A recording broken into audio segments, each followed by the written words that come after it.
Chapter 18. We burst into this year's Pride Festival like fireworks. Leah insisted on handcrafting our outfits for the stage, so we're rocking complementary ensembles that somehow balance punk with rainbows. Izzy's got a leather dress with rainbow fringe along the sides, and I'm in a vest that matches. And now, for the finishing touch, Leah holds her makeup bag aloft like it's a holy relic. In honor of Drugstore Makeup's triumphant performance... Oh, sorry. Before I saw a cockroach. Freaked me out. In honor of Drugstore Makeup's triumphant performance to come, I have purchased some eponymous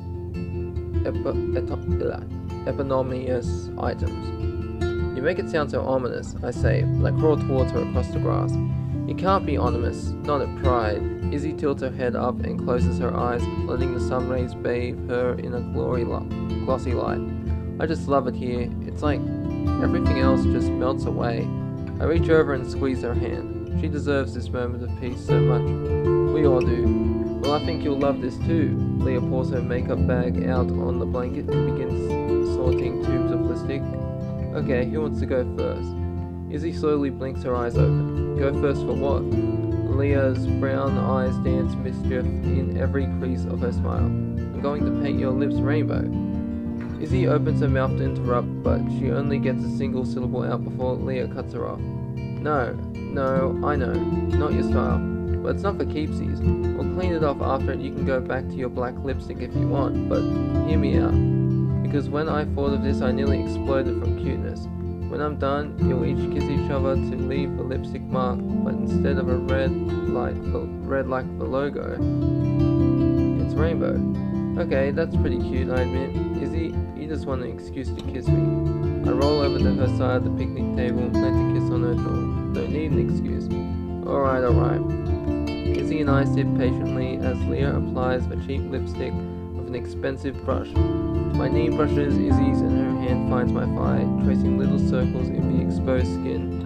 I'm grateful, and not just because of the June heat, that I chose to wear shorts today. All done, Leah declares with a flourish.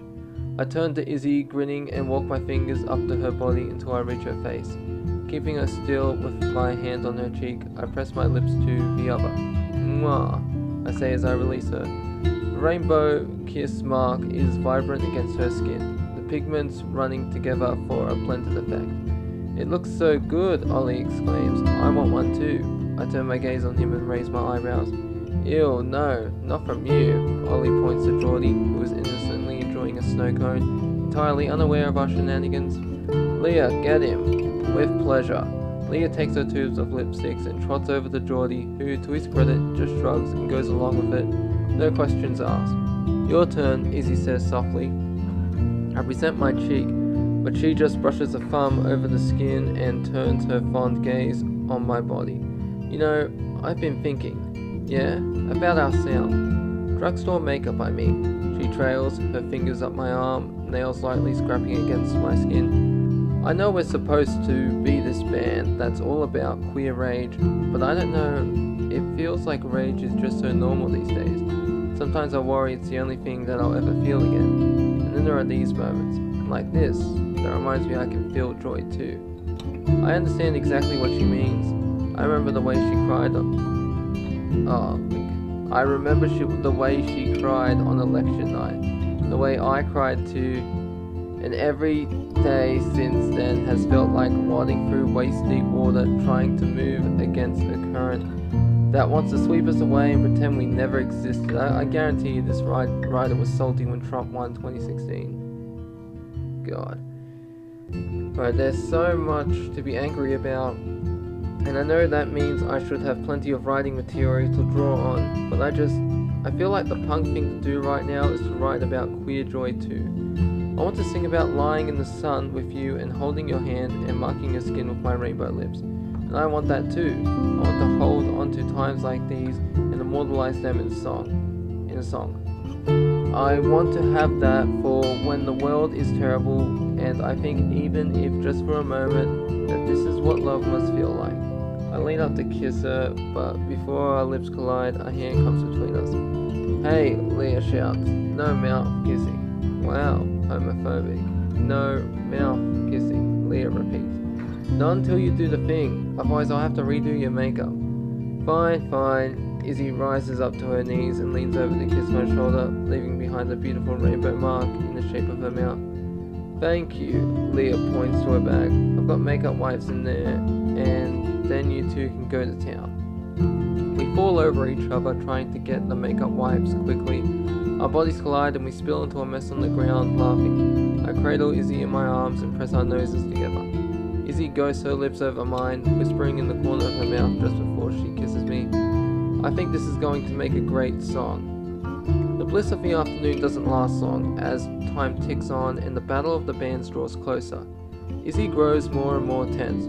I notice it in her body first, the way her shoulders pinch and her jaw tightens. Then she stops partaking in the conversation and her gaze travels away from us to stare off into the distance.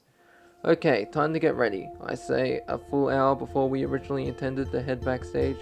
I help Izzy up to standing. Woo, break a leg, Geordie says. Are you supposed to say that to a musician? Ollie points up at us. Or is that just for theatre people? Figuratively, Geordie amends. With a wave and a smile, I take off, steering Izzy by her shoulders through the crowd. I stop to get a couple of burritos. It's unlike Izzy will eat before we play, but just in case, I'd rather have food available than not. I plop hers down in the driver's side cup holder, and when we get to the van, then dig ravenously into mine. And here we have the Steph in her natural habitat. See how she devours her prey with an exacting chomp. Her voice drifts over from the van parked beside ours, and when I look up, I see Tammy with her arms hitched by her sides, prowling towards me with exaggerated leg movements, like some kind of cryptic. Behind her, Dwight and Pixie laugh while Dex rolls his eyes. Hey, I say, through a mouthful of beans and cheese. I didn't know you were playing. All four members of the high C circle around me as I climb out of the van. Dwight gives me a playful jab on the arm and Pixie squeezes me tight. Battle of the bands. Dwight pumps his fist into the air. Of course we're playing. Big prize, I say, nodding. Dex shrugs. Big audience. Big fun. Pixie nudges me in the side, smile wide. In the lead up to Pride, Izzy's put the pressure on. Winning is a big deal. The tour, the exposure, the record deal, it would be a big break. She's put so much effort into drugstore makeup that I want it for her almost as badly as she wants it herself.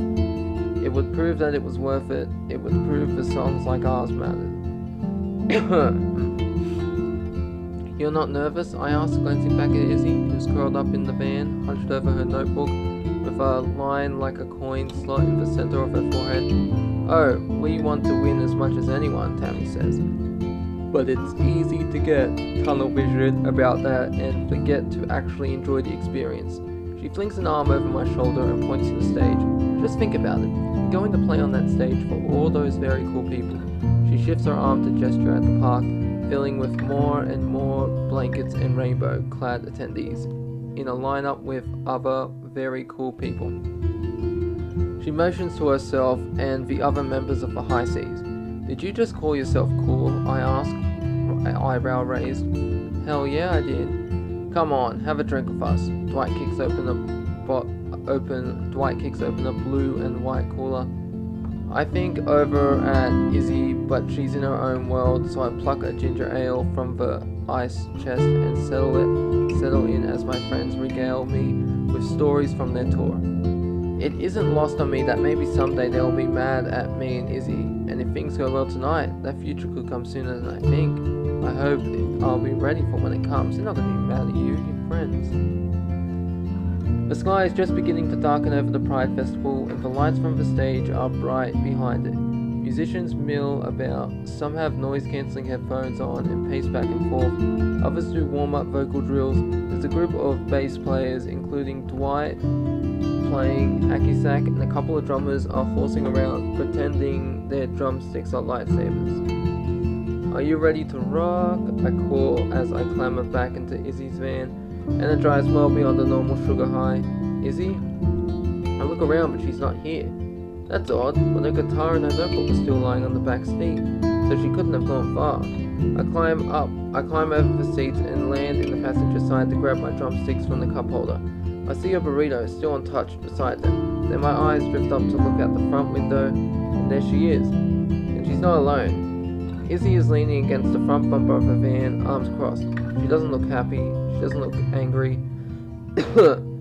She just looks kind of empty as she stares. I follow her line of sight and see 3 girls I recognize. Final resting place. This cannot be good. I open the door and leap down onto the grass. Hey, I say.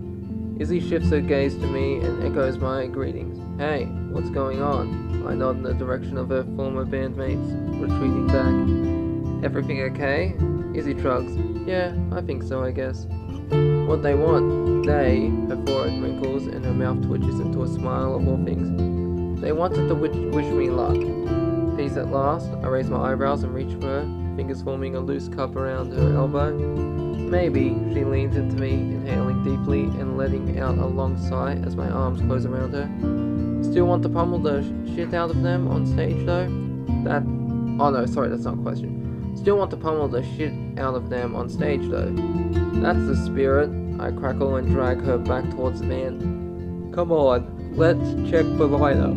We find our names on the list posted by the stairs leading up to the stage. We're seconds to last, which Izzy says is great placement. Anywhere in the middle is bad, she says. Too easy for the judges to forget you. First or last is obviously best, but I'll take it. And her face lights up, excitement in her eyes, for the first time in hours.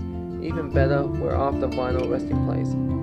Hell yeah, I punch my fist into my open palm. We'll show them how it's done. Izzy catches my fist in her palms and presses a kiss to my cheek. I love you, she says quietly. Thanks for doing this with me. My chest swells and I pull her closer, sinking my fingers into her hair. I brush my lips against hers and whisper, I wouldn't do it with anyone else.